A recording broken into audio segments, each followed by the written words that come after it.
News Central now this hour begins in Nigeria's capital, Abuja, where the president of the Nigerian Labour Congress, Joe Ajaero, on Thursday honored the summons by the police over allegations of treason and terrorism financing.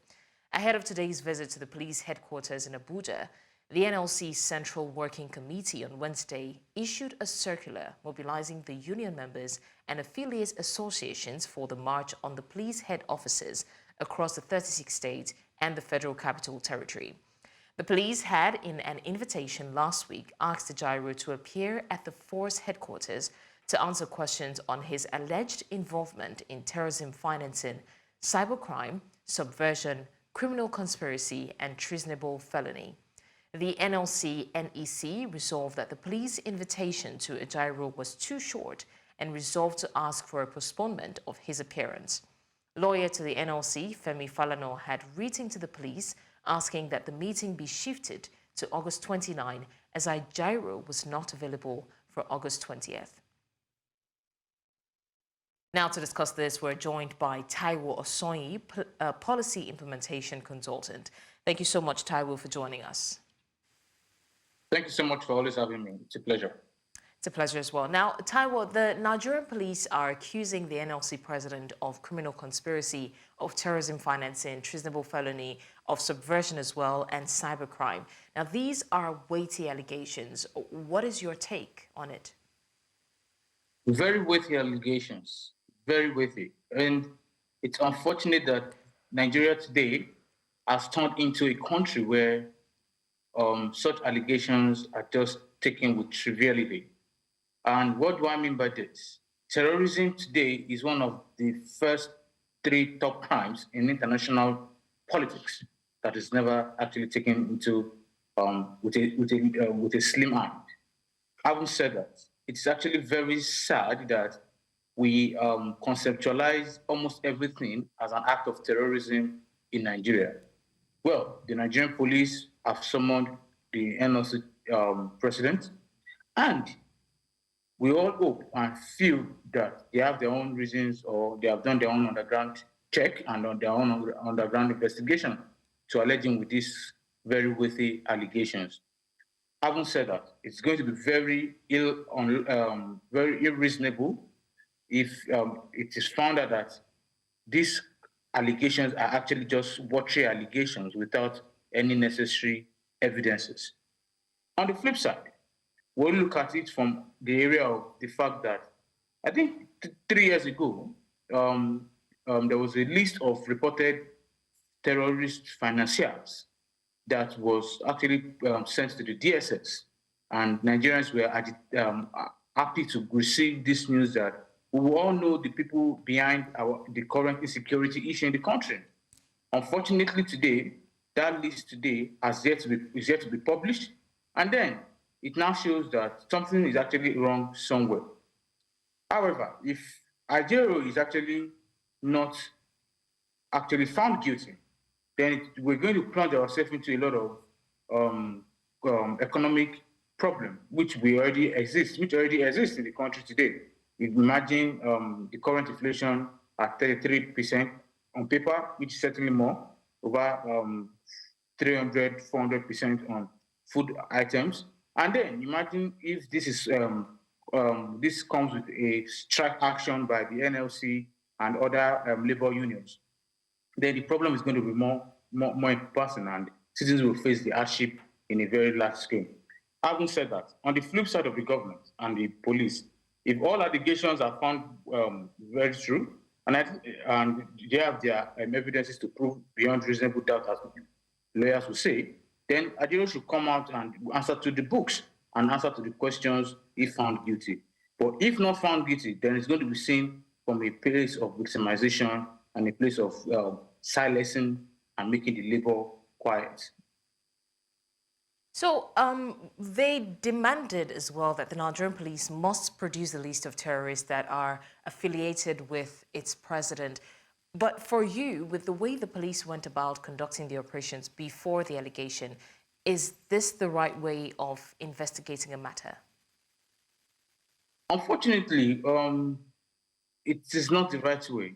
Things could have been done much better. This incident happened, if my memory serves me right, August.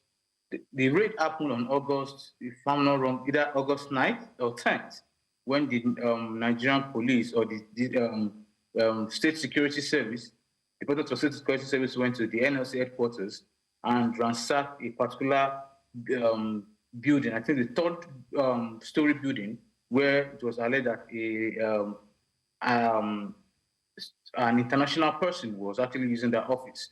And then they confiscated a lot of items and left the office of the man in shambles and leaving him to, we don't know where his whereabouts is. He was alleged to be under security watch. And lo and behold, about 14 days after, the Nigerian police is saying that the NLC president is to be alleged for terrorism and terrorism financing and conspiracy, and those allegations are very weighty.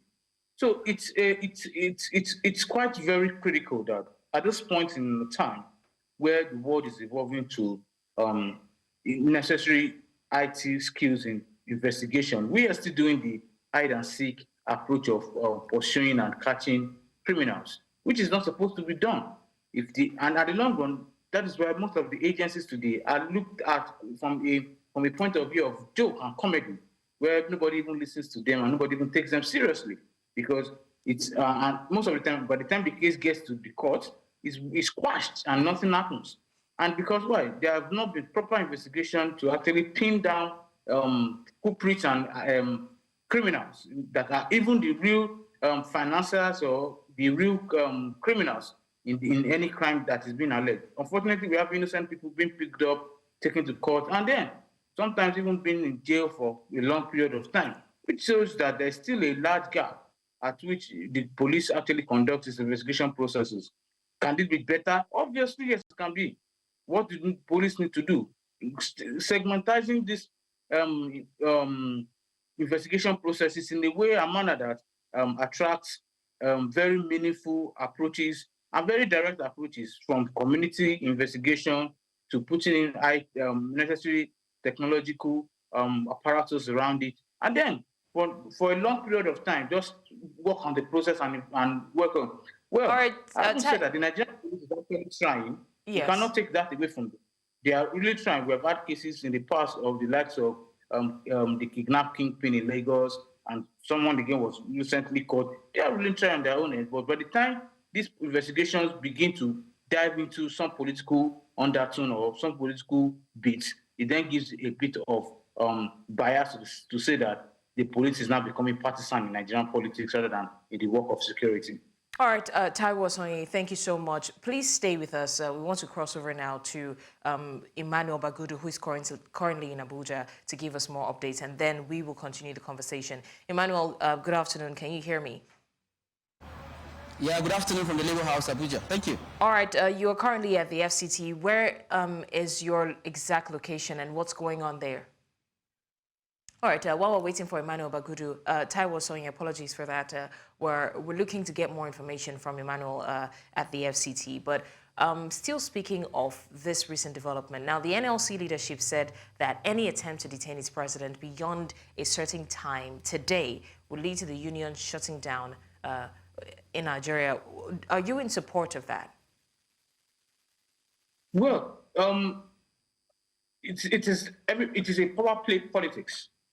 And the way the police is playing its power or is acting on this of its power, the NLC too will use its own power.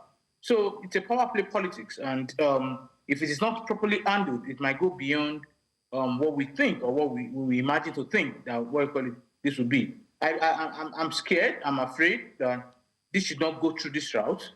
That is why the NLC have requested that. Okay, if you are alleging our president that he is a terrorist financier, who are the people, or who are the names, or give us names of people that are also in that list. And then if police cannot provide that, then it shows that there's something wrong somewhere. And that is the honest truth. And then that is what I still said in my opening remark, that it's not going to be ideal for the current state of the economy today for us to have any issue regarding labor strike or labor union actions, which may not go well in the economy of the country. Okay. And is it a right action? Well, maybe many people might not buy the bias of it, considering the fact that, one man's action or inaction should not cause the economy of the country to plunge into a state of zero. But the truth is, the labor is a force that controls the economy of the country today. And if this issue is badly managed or mismanaged, we might see an action that goes beyond what the federal government or even the police have probably envisaged. All right, Taiwo, thank you. Once again, please hold on. I think we have Emmanuel back with us. Emmanuel, good afternoon. You are currently at the FCT. If you can hear me, please give us an update on your exact location and what's happening there right now. Right now, I'm standing right at the center of the Labour House in the Federal Capital Territory. Of course, unlike early in the morning when you saw a crowd of comrades, shouting in solidarity in the morning, right now the place is so scanty, and today's activity is all over. It's over because, of course, the National President of the NLC is back from the Intelligence Response Team office here in Guzapi, Asokoro. Where he was questioned. He gave an update as to what he was asked by the police. And since that time, of course, everyone is dispersed and everyone has gone back to their various places of work, and the organized labor will communicate to its members on the latest development. And what happened at the IRT was that Mr. Ajaero said he was only asked just a few questions, amongst which includes the profile of the persons occupying this building, that's the Labour House, which the police actually, came in and stormed in and did some operations. So of course he gave them a proper profile, proper knowledge of who he knows are residing in the Labour House. Those are just the few questions he said he was asked. Yeah. All right, Emmanuel Bagudu, thank you so much for giving us the update from the FCT. Definitely we'll be looking to see how that plays out. Taiwo Osonyi, thank you for still being with us. And I think that I'm going to go further by asking, how do you expect the police to approach and handle this matter? We've established that that was probably not the right course of action. But now that the NLC president has made himself available for interrogation or questioning, most especially so that it doesn't spiral into something that might eventually hurt the economy of the country further than it has already done? I must first of all acknowledge the fact that Joe Ajaero has proven to be a citizen of the Federal Republic without any criminal admission, even though he has allegations leveled against him. He has shown himself to answer questions in line with what the police allegations are. Having said that, we must also understand the fact that there is a tense situation in the political system today. There is hunger in the land, there is insecurity, the economy is dwindling, and the government is trying to put its ass together to ensure that things are put in place in proper order so that to ameliorate the problems and the sufferings of the citizens of the country. However, it's going to be very dangerous to actually allow some elements of government to actually, who are supposed to be pro-government, to actually carry out actions that may determine and may draw us back in the action process of development by the government. However, in addition to that, we must also not forget, which is very critical, that whatever pendulum or whatever the pendulum swings in, which I want to believe that Joe Ajaero is probably innocent, even though if the court finds him otherwise. But if every investigation process has gone through the necessary phases, we won't be having this kind of situation today, where the NLC president was asked to come in on the 21st of this month for questioning. And then, right now, your reporter just said that he has gone to the police headquarters, he has gone to answer questions, and I think he is back. But okay. I don't know if he made mention of that. But if he's back, then we'll look forward to the further actions by the police. I also look further for the further actions from the NLC. Most definitely. We'll be looking to see how that turns out. Taiwo Osonyi, thank you so much. Apologies, but that's the much we can take on this conversation. Policy implementation consultant, thank you once again for joining us. You're still live with us on the news. We'll go on a short break now, and when we return, the NIN SIM verification compliance rate hits 96% as NCC sets September 14 deadline. That's what we'll be talking about next. Stay with us. Many thanks for staying with us. Now to more stories. The Nigerian National Petroleum Company Limited reported that 72 illegal crude oil refining sites were uncovered and destroyed in Rivers, Delta, and Abia states over the past week. On August 18, a vessel carrying 12 suspects was intercepted by Operation Delta Safe in the southern Ijaw area of Bayelsa State. The tugboat was found loaded with stolen Shell Petroleum Development Company flow lines, indicating that the suspect had tampered with pipelines to connect their pipes and harvested oil pipelines. The NNPC noted that the 12 suspects remain in custody for further investigation. Additionally, 46 vessel automatic identification system violations were detected at sea, and 24 whaling boats carrying stolen crude were seized in Rivers and Bayelsa State. On land, multiple vehicles loaded with stolen crude were apprehended. Now, during this period, 36 illegal connections were discovered and 8 oil spills caused by vandalism were recorded. We now head to Kaduna State, where the Nigerian federal government is urging resident doctors to call off their 7-day warning strike. The Minister of State for Health, Dr. Tunji Alausa, made the appeal during a visit to the National Eye Center in Kaduna, where he assured that negotiations are ongoing to secure the release of kidnapped Dr. Ganiat Popola. Alausa said the government had security agencies are working hard to restore or rescue Popola, who was kidnapped in December 2023. He emphasized that the strike would only worsen the situation and appealed to the doctors to call off the strike and continue praying for Popola's safe return.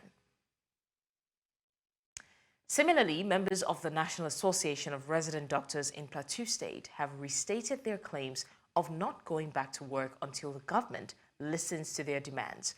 The resident doctors across the Federation have been on a 7-day warning strike to press home their displeasure at the government's inability to improve on the security of their colleagues and indeed those of other citizens.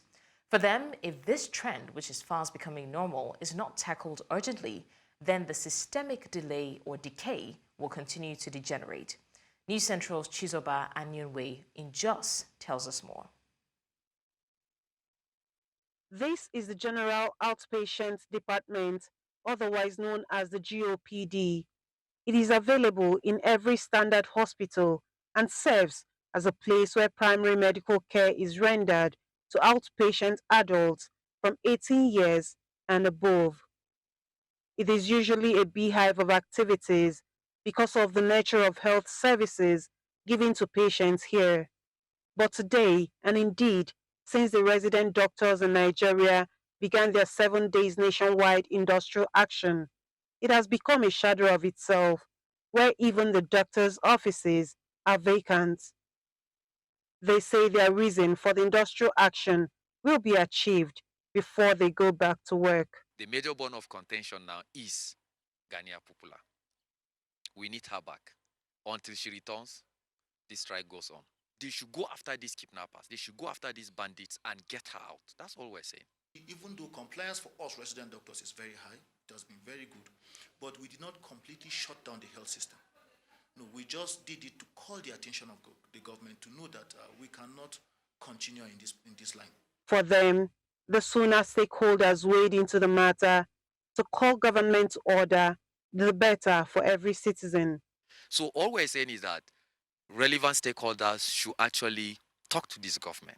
They should talk to them. I think we need to do a lot in terms of security, not just for doctors alone, but I think for everybody. Every Nigerian needs to be protected.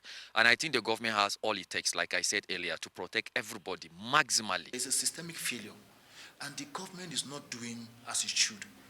They can step up, they can do more, they can better the standards of living, not just for doctors, for everyone.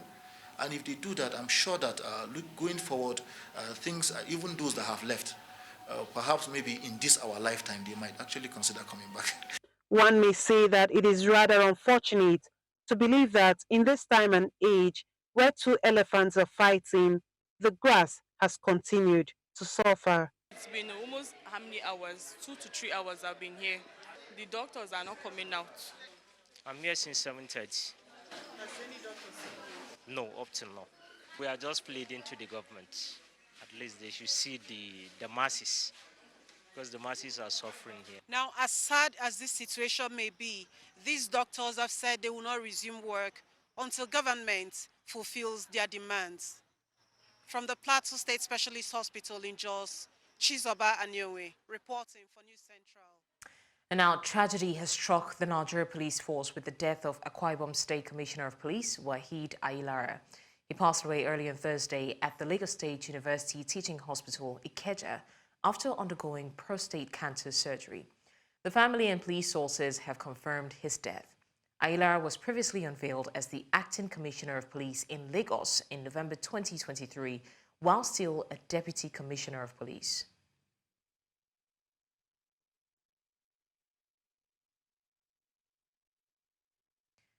Now, the Nigerian Communications Commission, the NCC, has set September 14, 2024 as the final deadline for the linkage of National Identification Numbers, NIN, with Subscriber Identification Modules, the SIM. Now, NCC spokesman Ruben Morka announced this on Wednesday, directing all mobile network operators to complete the verification and linkage of SIMs to NINs by the deadline. Morka revealed that over 153 million SIMs have already been successfully linked to their NINs, reflecting a compliance rate of 96%, a significant rise from 69.7% recorded in January 2024. Now, the Nigerian Securities and Exchange Commission has issued Quidex, an Africa-based crypto exchange, its first provisional operating license. The development signals the beginning of formal recognition and regulatory oversight for the country's digital asset industry. Now, according to a press release, the SEC's license permits Quidex to operate as a registered crypto exchange in Nigeria. Quidex said the SEC's approval is a shot of adrenaline for the Nigerian crypto community, encouraging further innovation and expansion. Earlier on, Seun Dania, a crypto exchange operator, spoke to us on this development. I'm not sure what rate started. Of course, at the rate when they set the laws, 500 million would have been equal to 556,000 US dollars. But right now, I don't think it is. It's probably 500 million naira will be about 300 and probably slightly about $312,000 thereabout. But for international investors, that and international exchanges, that'll be chicken change, right? It's very small money. They can easily raise that and put it in. But the SEC, in the framework, they were very specific, meaning the promoters, the CEOs of the company, the C-suite executives of the company, whatever exchange that will be operating in Nigeria must be residents in Nigeria. Not necessarily being Nigerian, but they must be residents in Nigeria, meaning they always have to have a local presence. So yeah, it will attract a lot of international investors because the entry level is low for everybody because it's just a general. There's no difference between international and local. But I believe that as things go on, they may modify it. How it will affect local exchanges. I think it is time if they have local exchanges that cannot come up with that capital. Of course, things are very difficult this season. There's always collaboration. It's time for people to do business the way business should be done. People can come together, merge, form alliances, like we see in the banking sector. When a particular bank is unable to come up with capital requirements, they merge. They partner. So this is the time where, if it seems too difficult for local exchanges, we kind of like form partnerships or raise capital, in different ways. Now, the Nigerian Export Promotion Council says that non-oil export revenue generated in the first half of 2024 is about 3.834 million metric tons, representing the sum of $2.7 billion. This, according to the NEPC, shows an increase of about 6.26% as against the sum of $2.539 billion for the first half of 2023. News Central's Emmanuel Bagudu reports. The top 15 products exported in the NEPC presents its progress report on the non-oil export performance for the first half of the year 2024. In the first half of year 2024 was 3.83 million metric tons, representing a sum of approximately $2.7 billion US dollars. 2.7 billion US dollars. This shows an increase of about 6.26% against the sum of 2.5 billion US dollars for the first half of 2023. It attributed successes recorded to the policy strides of President Bola Ahmed Tinubu and the Council's initiative tagged Operation Double Your Exports. This increase in the value of exported products for the period in review can be attributed, but not limited, to the following: the successful transition of government in May 2023 and the policy strides of His Excellency President Bola Ahmed Tinubu Renews Hope agenda, and the strategic achievements of the Council's Operation Double Your Export mantra. In a short, through partnership, advocacy, capacity building, and export intervention programs. Extractive minerals and agricultural products such as cocoa beans, fertilizer, and sesame top the NEPC's value of exports. The Commission says that it is looking forward to more strides following its new partnerships and capacity development for its workforce. In Abuja for News Central, I am Emmanuel Bagudu. In a bid to alleviate the transportation woes plaguing Lagos, the state government has launched the partial operations of the Red Line Rail, a 27-kilometer diesel-powered system that promises to reduce traffic congestion, minimize road accidents, and improve commuter safety. News Central's Igbalani Omoni provides further detail. The Red Line, which spans from Agbado to Ijuishaga, Agege, Ikeja, Oshodi, Mushin, Yaba, Oyingbo, making 8 stations, will initially operate with controlled passenger service, inviting organized groups to provide feedback before full commencement. With a capacity of over 150 passengers per trip and 4 trips per working day, the Red Line is expected to make significant impact on the state's transportation landscape. It has about 42 seats, very comfortable, and can carry a passenger of about 200. There are so many other things that needs to be done and completed on the Red Line before it becomes fully operational. But from what we can see, there is a priority seat area here for persons with disability to actually be able to be more comfortable. And there's a carriage spot here for hand luggage. The luggage must not be more than 10 kg, according to inside information we got. There is a spot here which looks like a charging port, but is not allowed on the train for security concerns. For the passengers who are here, who we can speak to, the experience has been seamless, it has been beautiful, and of course they are looking forward to this operation being fully operational. The launch comes at a time when fuel scarcity has exacerbated the transportation crisis in Lagos, making the introduction of alternative modes of transport a welcome relief. The government's introduction of CNG vehicles has been slow to gain traction, but the Red Line Rail is expected to be a game changer. According to statistics, the Blue Line Rail, which was launched earlier, has already taken over 10,000 vehicles off the streets, reducing traffic congestion by 20% and passenger dependence on personal vehicles by 15%. The Red Line is expected to build on this success, connecting Ogun State to Lagos and key residential and business areas along the way. Upon full operation, the Red Line will converge with the Blue Line and Yellow Line at the National Theatre, creating a comprehensive transportation network that will revolutionize the way Lagosians travel. With 10 vehicular overpasses and pedestrian bridges constructed to separate train traffic from vehicular and pedestrian flows, the Red Line is designed to ensure smooth operation and safety for commuters. While challenges such as accessibility for persons with disability and manual door operation remain, the government is assured that these issues will be addressed in due course.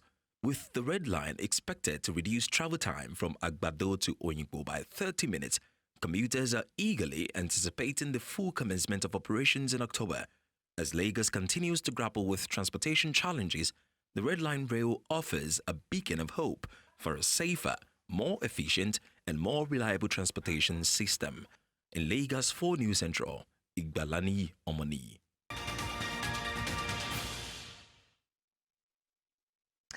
Now, the news continues in West Africa, where the European Union has condemned a deadly attack in Burkina Faso last weekend, claimed by jihadist rebels.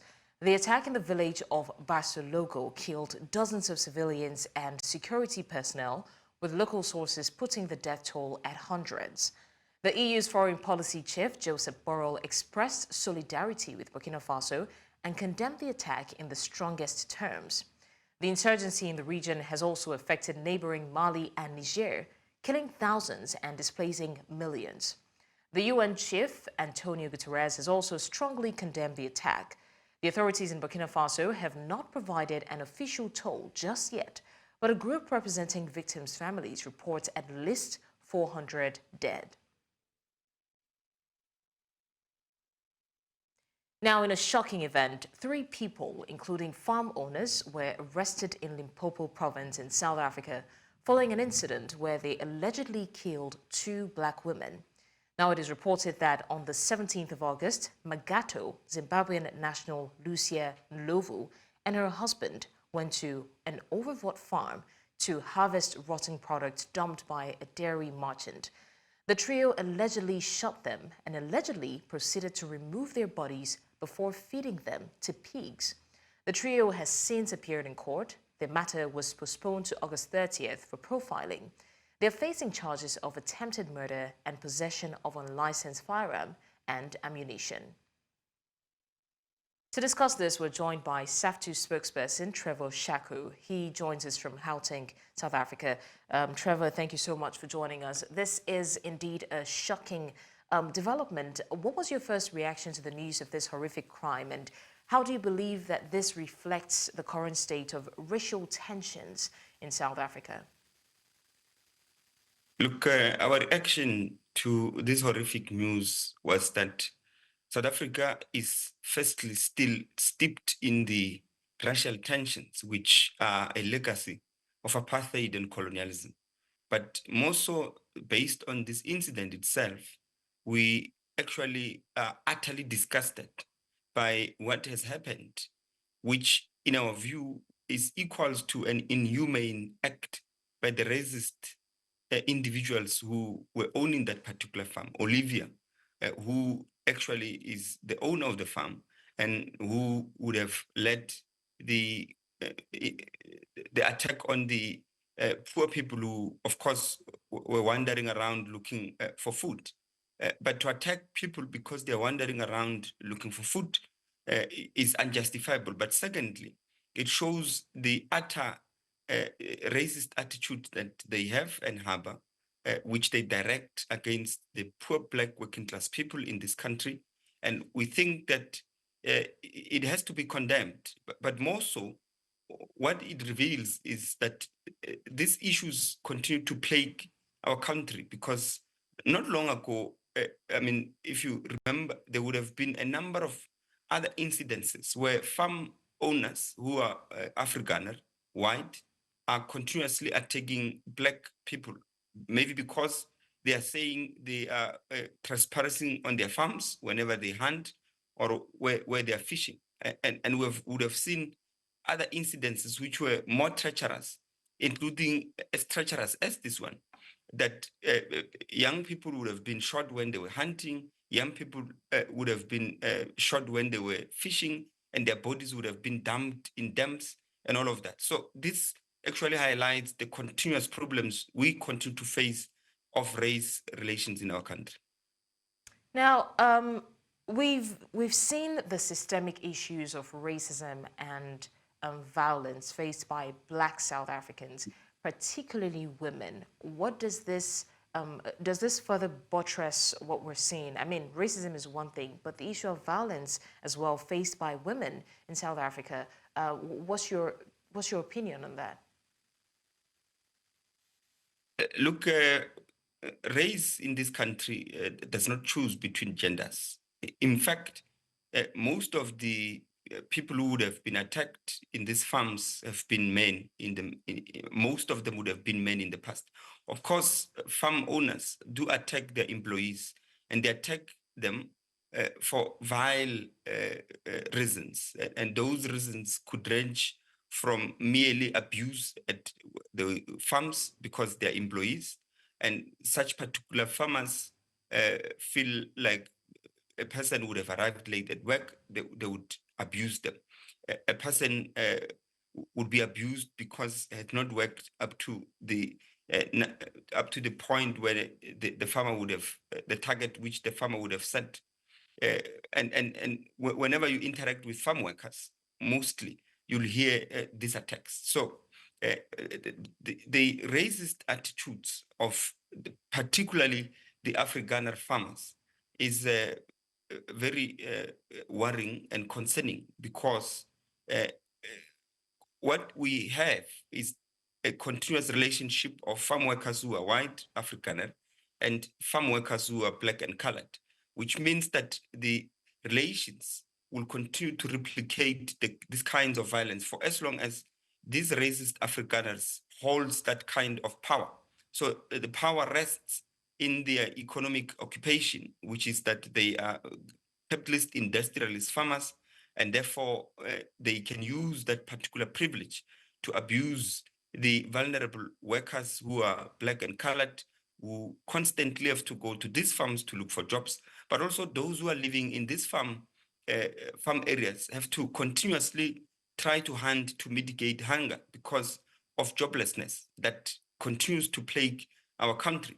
So beyond this, we also, of course, have problems of farm workers who are being evicted from these farms by the farm workers, by the farm owners themselves. And most of these are motivated by nothing other than the fact that the farm owners hate and do not want to reside and share one living space with their farm workers. This is not to paint all the Afrikaner farmers with one paint brush, but it is to highlight that there are those racist Afrikaner farmers who continuously exhibit high levels of racial attitudes, or rather racist attitude towards black working class people. All right, thank you so much, SAfu spokesperson Trevor Shaku, for joining us to discuss this, joining us from Gauteng, South Africa.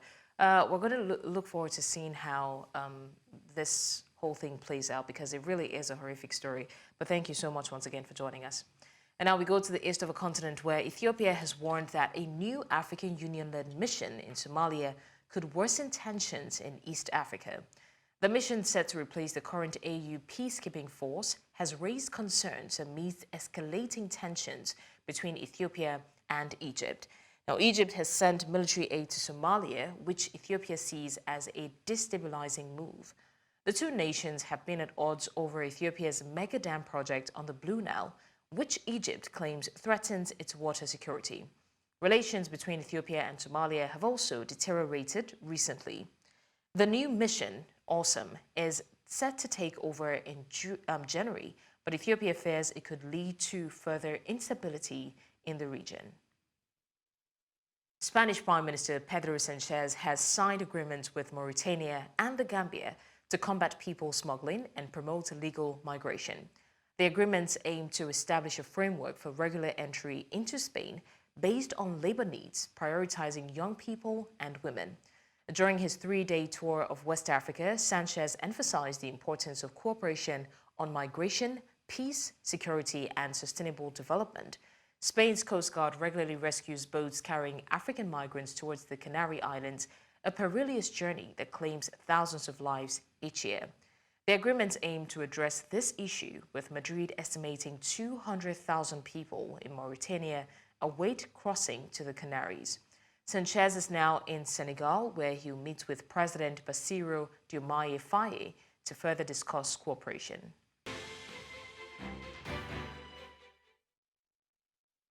Now, Republican Vice Presidential nominee J.D. Vance is pushing back against media coverage of an incident at Arlington National Cemetery, where a member of Donald Trump's entourage allegedly shoved staff.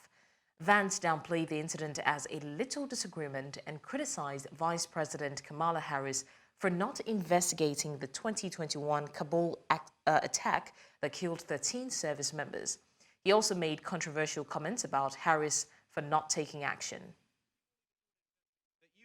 Apparently somebody at Arlington Cemetery, some staff member, had a little disagreement with somebody, And the media has turned this into a national news story. It's that Kamala Harris is so asleep at the wheel that she won't even do an investigation into what happened. And she wants to yell at Donald Trump because he showed up. She can go to hell.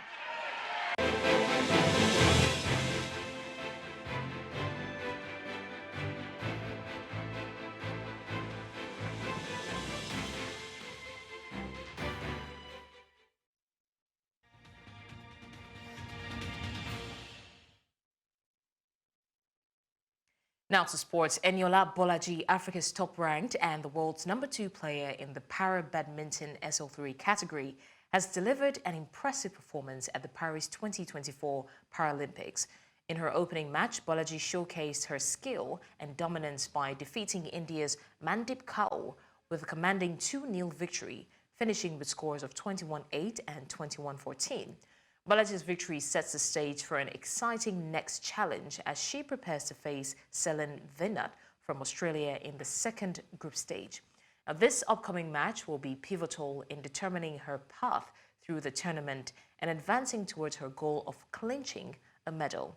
With her remarkable form and unwavering determination, Bolaji is poised to make a strong impact in Paris, further solidifying her status as one of the premier athletes in her category. Meanwhile, in the men's category, Chigozie Nana defeated Germany's Marcel Adam 21-12, 21-15 to put in a strong start to his Olympic campaign. Still in sports, Nigeria's representative Justina Tiana Eyapobeyan finished 7th in the women's 100-meter final, a time of 11.63 seconds at the 2024 World Athletics Under-20 Championships in Lima. Seated in lane 2, Eyapobeyan was the only Nigerian, male or female, to make the 100-meter final in the Peruvian capital. Jamaica's Alana Reid emerged the new world under-20 champion, showing why she was a clear favorite coming into the championships. She came out on top in 11.17 seconds ahead of Ajaero Hodge, who was second in 11.27 seconds, and Kishauna Niles, who came in third with 11.37 seconds. A spectacular opening ceremony marked the start of the Paris 2024 Paralympic Games as athletes paraded along the iconic Champs-Élysées to Place de la Concorde in glorious conditions. As with the Olympic Games, the Paralympics opening ceremony was held outside of a stadium for the first time in the French capital. The main ceremony was staged at Place de la Concorde on a perfect summer evening in the heart of a city, following a parade along the Avenue des Champs-Élysées from the iconic Arc de Triomphe. About 4,400 athletes from a record 168 delegations are set to take part in the 22 Paralympic sports, competing for a total of 549 gold medals in Paris.